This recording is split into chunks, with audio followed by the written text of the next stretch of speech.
السلام عليكم ورحمة الله وبركاته. ازيكم يا جماعة؟ عاملين ايه؟ اخباركم ايه؟ يا رب تكونوا بخير. النهاردة بقى جايبه لكم كوليكشن مصري. كل ده برضو متاح باي اوردر. كل ده موجود. تمام. الشنط كلها خامات مستوردة، تقفيل مصري ممتاز. ما شاء الله اللهم بارك. دي اول شنطة كوتش، لونها بيج.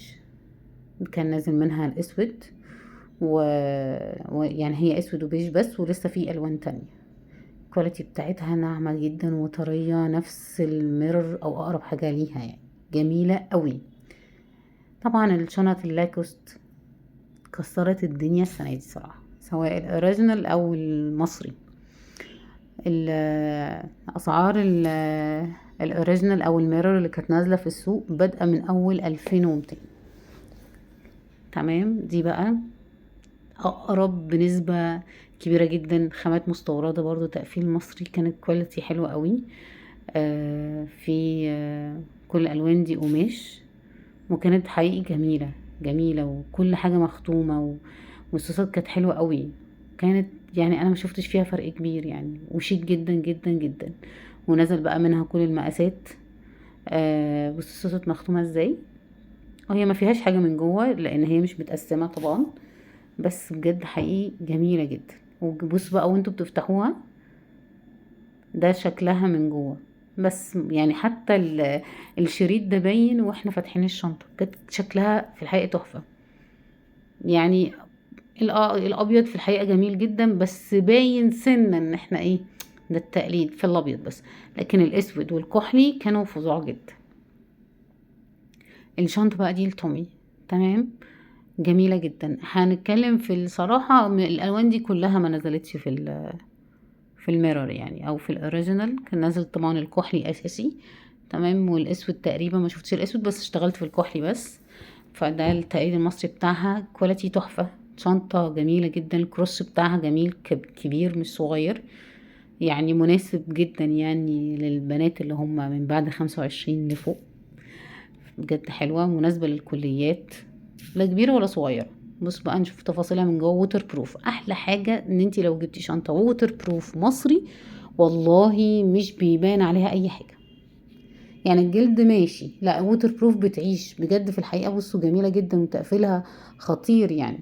دي بالظبط بالظبط كده، شايفين الكحل دي بالظبط يا جماعة؟ في منها الميرور نازل في مصر، بجد تحفة يعني. انا اجيبه المصري منها صراحة يعني.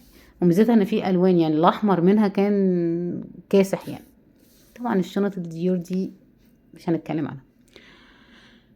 بصوا يا جماعه، انا كنت دايما اقول لكم الفرق في الكرتون اللي بيبقى قصدي فيه الكرتون اللي جوه الشنطه، اللي هو مقفل في الشنطه. تمام.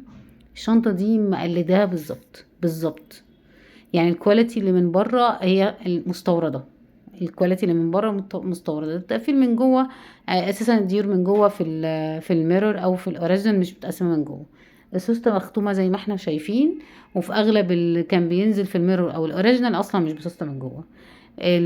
الميزه الفرق ما بينهم، الشنطه التانية تقيله ودي خفيفه خفيفه جدا. بس شنطه جميله جدا. اللي هي انا بتكلم على الكريستين ديور. بس شنطه انا هاخدها شيك جدا، مش باين عليها ان هي تقليد. لو جبنا الابيض في اسود بالذات، باقي الالوان ماشي يعني، لان هي ما نزلتش كل الالوان دي في الستوري. ندخل على اللي بعده بقى. دي الشنطه الكوتش.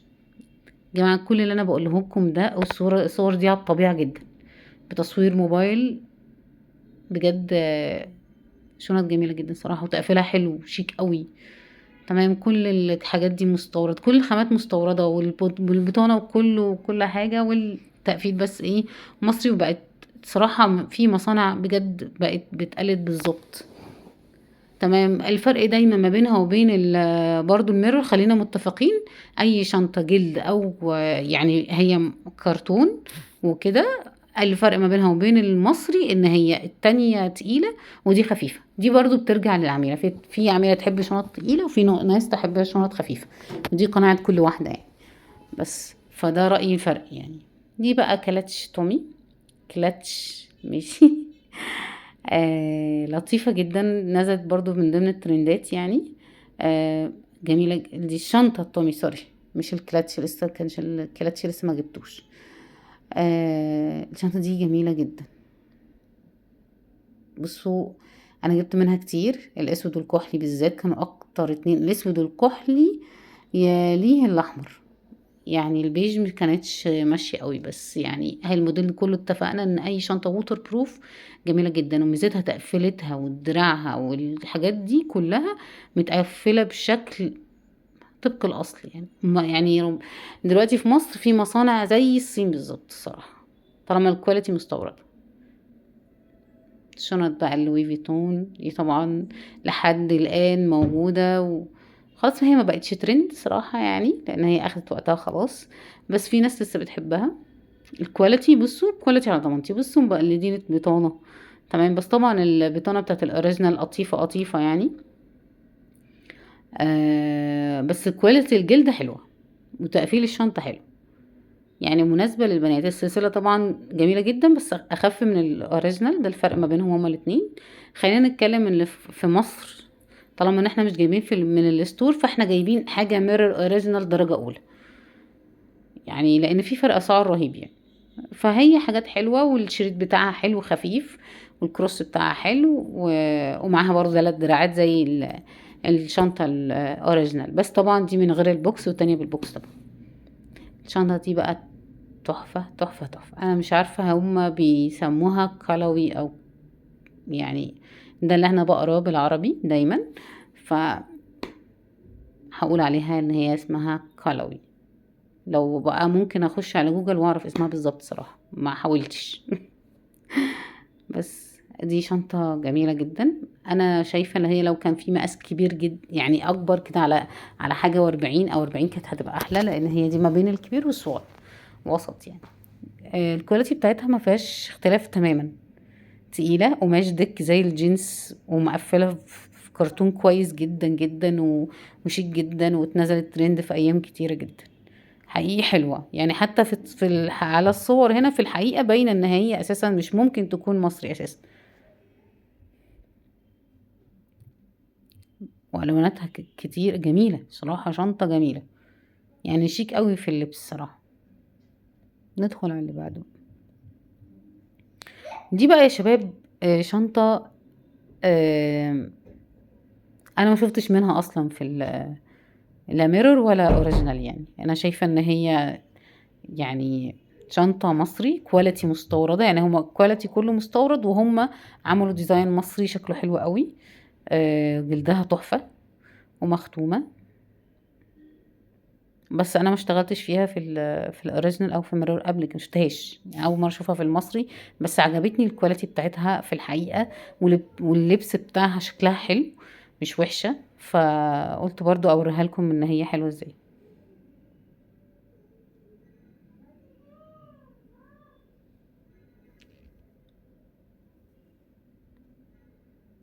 جميله، بصوا الواناتها عامله ازاي. طبعا هنقول الاسود والبني دايما التوب، يعني دايما في كل الشنط، او الكحلي يعني بتبقى دايما هي الوان شتوي اكتر بكتير يعني. هنيجي بقى الشنطة اللي قصة المقاس الوسط. بصوا اللي هيعمل ضجة كبيرة المقاس الكبير، والمقاس الصغير الميني اللي هو قد المحفظة بشوية. مقاسها جميل جدا، فدي يعني اللي عايز يلبس شنطة كروس مقاسها وسط دي مناسبة. الكواليتي تحفة يعني، اضمن لكم الكواليتي والتقفيل بتاعها وكل حاجة حقيقي تحفة. والكروس بتاعها بقى هيبقى مناسب لينا من اللي هما البنات اللي هو زينا من بعد ال25، لان الناس الترند اكتر البنات بتوع الثانوي والاعدادي بيلبسوا اللي هو المقاس اللي هو قد المحفظة تقريبا، هو مقاس 18 في 10 او كده، صغيرة جدا. تمام، دي شنطة مارك جاكوب. طبعا الميرور بتاعها يعني نقول 1900، يعني من اول هنا لطالع. عايزه اقول لكم المصري بتاعها والله العظيم تحفه. كل شنطه انت هتشتريها يعني لو لابسه الطقم بتاعك كله كويس، الشنطه مش هتبان ان هي لابساها مصري. طبعا انا بعرفها للاسف، شغلتي بقى. بس جميله جدا. الموديل ده موديل ديزيجوال. آه بجد تحفة. انا بعشق لو في تقليد مصري ووتر بروف اعرفوا 100% طالع ممتاز. يعني خامة الووتر بروف المستوردينها دي تحفة بصراحة، وبينقوا حتى قطع الجلد اللي بتبقى فيها بينقوها اخر شياكة واخر جمال.